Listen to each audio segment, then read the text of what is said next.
And, new semester, World of Sports has gone on in the last 3 weeks without us talking about it. So, I know you're really excited about this first topic here, so I'll let you take it away for the culture. For the culture, Indiana just won their first national championship. First school to go 16-0, and a school led by the Hispanic communities. Cubans rejoice. Fernando Mendoza.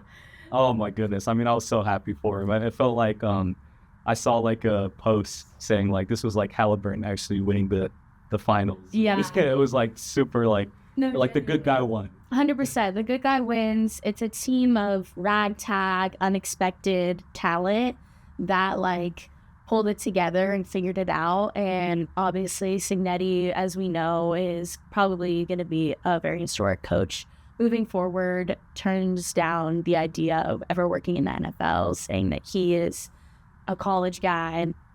Mendoza will probably go first to the Raiders, unfortunately, but hopefully his career won't end there. Hopefully like they, absorb his good energy and good vibes. He's, in my opinion, too good of a guy to go to the Raiders. He's too sweet. He's too kind to fit in with the Max Crosby in their team. But it's definitely, he didn't get picked first. Something's wrong with them. But yeah, reminds me a bit of like a T-Bone Florida State. Had all those like guys where you're like, how is this guy leading the team right now? Yeah, no, genuinely, they're just like, he's just nice. Like he's just a nice guy. Like some like Cal video of him his freshman year came up on my feed of him being like mic'd up and getting lost out on Berkeley campus.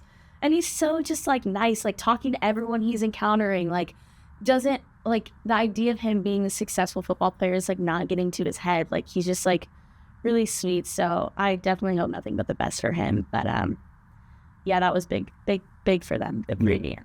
Still working his internship, still posting to LinkedIn. Yes. An hour after the national championship. Genuinely. Posts his national championship trophy and everything. On LinkedIn, crazy. Like that's what insane. A guy. First guy to probably ever do it. Honestly, yeah. He has an Instagram now. Yeah, there we go. Probably has a bunch of followers, but yes, finally on social media, LinkedIn, not just LinkedIn. Oh man, what a good. I know. Moving into professional football, the NFL, we will be experiencing the AFC and NFC championships this weekend. Both of our teams were pretty tragically eliminated. I really have nothing nice to say about my game. Jordan Love throws for over 300 yards, 4 touchdowns, and no interceptions. None. No interceptions. Caleb Williams throws 5 in 2 games and somehow made it further than we did. So I'm not really sure how I feel, but I'm happy with my quarterback. I'm happy that LaFleur extended his contract. And I'm happy the Rams eliminated the Bears. I guess that's all I have to say. Yeah, I was honestly surprised at the reaction to LaFleur re-signing his contract. I feel like there was people having mixed feelings. But it's like, I don't know. I think he's one of the better head coaches out there. That's literally what I was saying. Like, he's made mistakes. Yes, we put too much trust in McManus. Like, he genuinely lost that wild card game for us. 100%. It was 100% on him. Losing extra point. How do you miss an extra point? We could make an extra point kick. Like, exactly. We work out enough to have the leg to make it 25 yards. Like, I just, like, you're a professional kicker. Like, figure it out. I don't think that's the head coach, though. And you go into the circuit, who are we going to get? Brian Dable? Exactly. Like, we're going to stick with LaFleur. So. Yeah. I don't know. I think the NFL is in a weird spot right now where there's just a high demand to fire coaches instead of, like, a high demand to get these coaches. Figure out the issue. Get to the root of it. It's usually more coordinators than not. Like, I don't know. We both have, like, good play callers within our head coaches, but I feel like the teams that don't, like, are so quick to just fire whoever's calling plays. Right. So sometimes it's just like, I don't know. They get so quick to fire someone. Harbaugh was the biggest shock for me. Yeah. That was insane. Yeah. Like, Harbaugh is notoriously a fantastic coach. Yeah. And, like, has his head right on his shoulders kind of a thing. Yeah. I'm excited to see him. I am. Yeah. A young team. He's going to be the leader for them. If they're healthy, they could be really good. Yeah.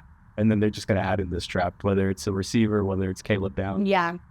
Fingers crossed for that. Caleb Downs. I love Caleb Downs. I'm dare I say, I think he's as high as a prospect as Ed Reed was. So Wow. I'll put that label on it. I'm so excited for him. Wonderful. Kind of honing it back in locally. I don't know. I mean, you're more well versed on this than I am, but we were seeing a kind of depressing start to some of the spring semester sports happening here on campus as we were leaving, for winter break, but things have kind of shifted. Christmas miracle.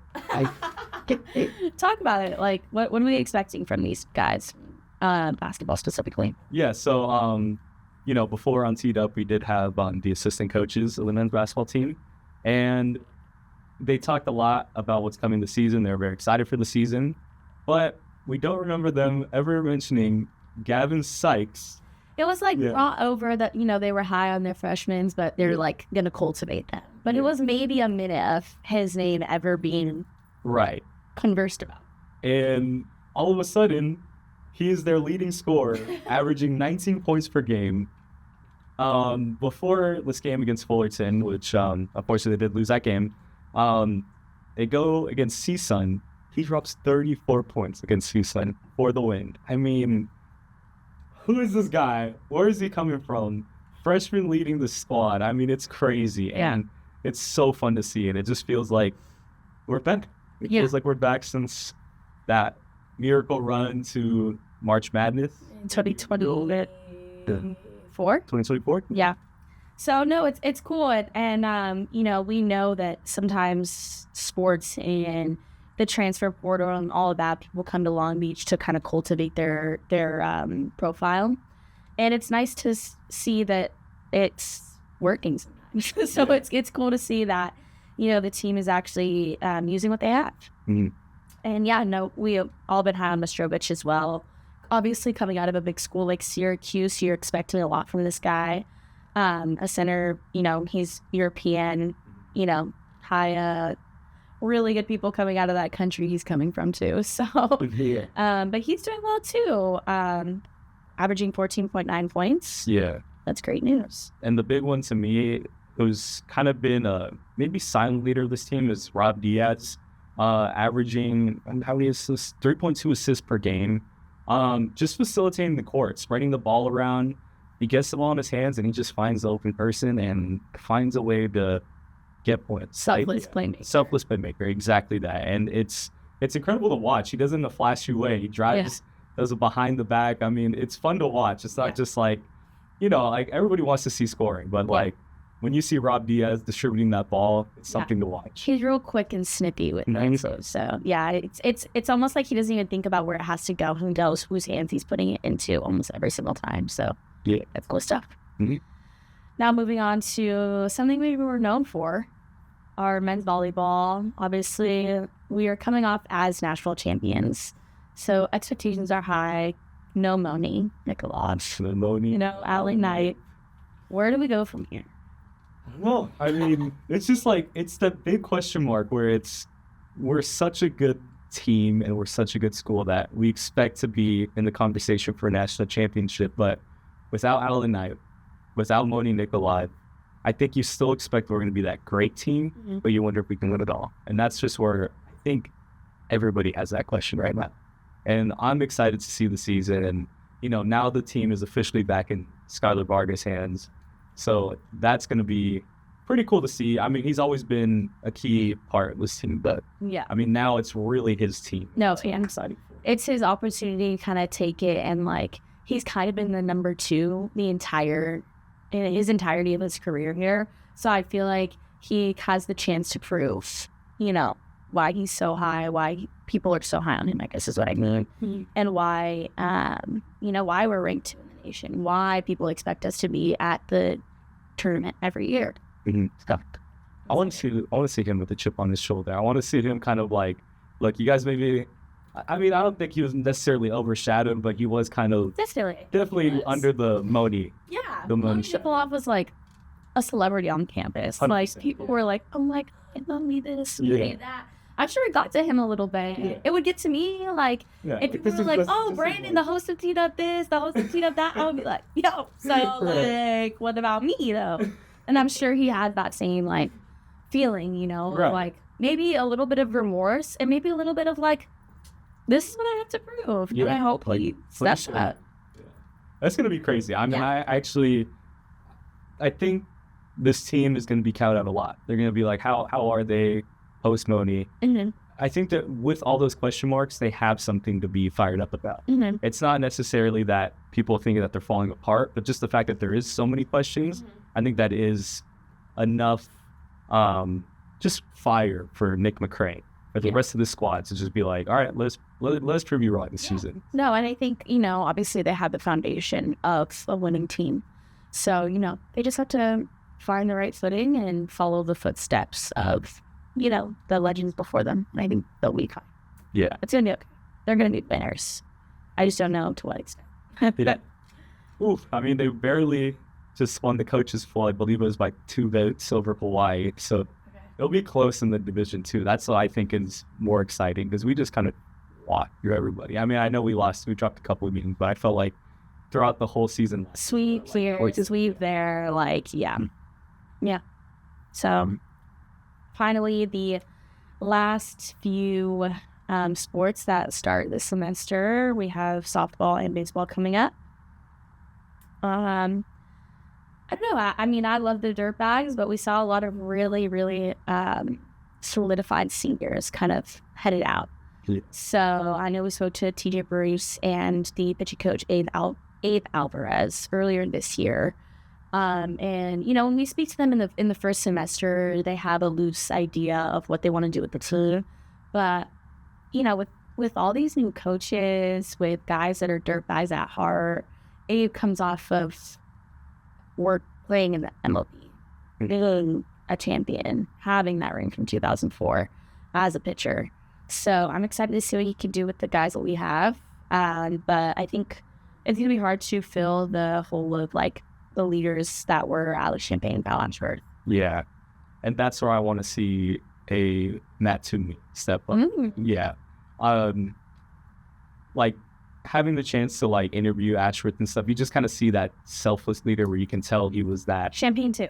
Champagne as well. Yeah. I think Champagne was very much like that vocal leader where he was, like, rallying up the guys and stuff. I don't know if Matt Toomey, I mean, he was a freshman, so we'll see maybe how he steps up in that role. But, I mean, towards the end of the season, I thought he got hot. I'm just really waiting to kind of see him fill one of those roles and just be a young leader on this team. I mean, he'll only be a sophomore, but I want to see him do that. I think, too, like, what's nice about stepping up into that role when you are young is, like, okay, yeah, I'm a sophomore, but for the next 2.5 years, like, y'all got me, and I'm here for you. Like, and this is what I can do to prove that, like, you have me, and we're going to lead it. Yeah.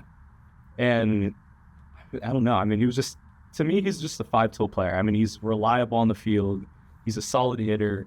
I mean, started to different power towards the end of the season, and then, I mean, just if he's a fast runner on the base pad, I would like to see him, you know, his base running get a little cleaner, but I know he had some moments last season, but besides that, I mean, I just think he's a 5-tool player, and I think he has potential to be that star of the Dirtbags and kind of one of those next players. What do you expect to see on the mound? I know we still have a lot of talent there and not a lot of people that, you know, left, but some transferred out and some, you know, graduated. So what's that looking like? I like Kai Kahaleka. Oh, yes. The massive pitcher from Hawaii. Yeah, absolutely. Yeah. I mean, he was a big recruit coming out of high school, coming from Hawaii. Length. He has got the stretch. Huge guy. I mean, you see him on the mound, you can't miss him. No, you can't miss him in the dugout or in the bullpen. It's crazy. Yeah. I mean, just think of like a Chris Sale. Think of somebody out there, just this tall, lengthy tower out there. Totally. Yeah. I'm hoping he can really step up and we can see that prospect and be like, okay, we know why he was ranked this high. He has an opportunity to really lead this team, especially like Helen Montgomery's gone. Yeah. The pitchers, it's open. It's open to be an ace. So I really want to see what he can do, and I'm really excited. Yeah. Now there's a lot going on there, and like I said earlier, I feel like I trust Abe Alvarez as a pitching coach to sift out which pitcher is going to be the guy, and then which will relieve and which close. Mm-hmm.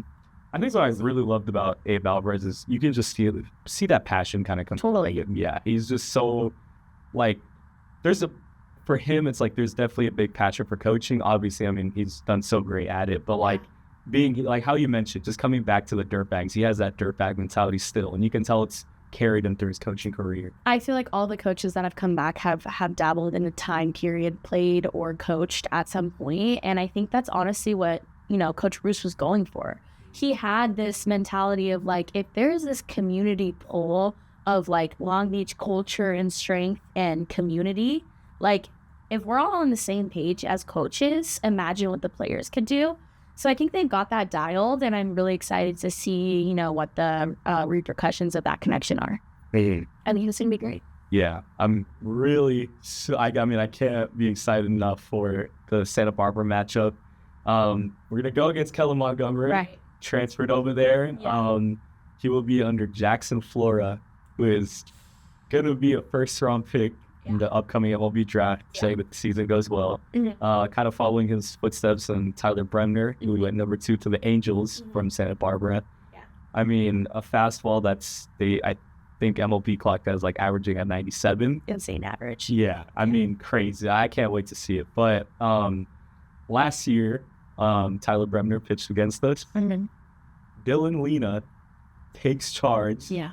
Goes off in that game, hit a couple home runs, one coming off Tyler Bremner. Yeah. I mean, I want him to be that flashy guy. Yeah. Yeah. He kind of like, similar to how like Kaime on the mound is like unforgettable and hard to miss, like Lena has that style as well. I mean, everyone knows his hair, and I feel like that's like a big like, not to say that he's just the hair, but like when you have a look and you can step up to that look by being a flashy player too and like performing well, you kind of have the whole package, you know what I mean? And so he's got this ideal, and he has this he has the tools, he has the ability to be this leader, to be this undeniable force, he's quick, he's punchy, he's fast off the mound, off the bag. So I feel like, I don't know, I expect good things from him too. And I he was out for a little bit, and, he was struggling with a few minor injuries, but I feel like, these guys almost expect something from him too. Yeah. And, I feel like he has such a like cringy way to say it, but he has like an aura that surrounds him that I feel like needs to be fulfilled. Yeah. Yeah. I hope that the attitude towards this game is accepted.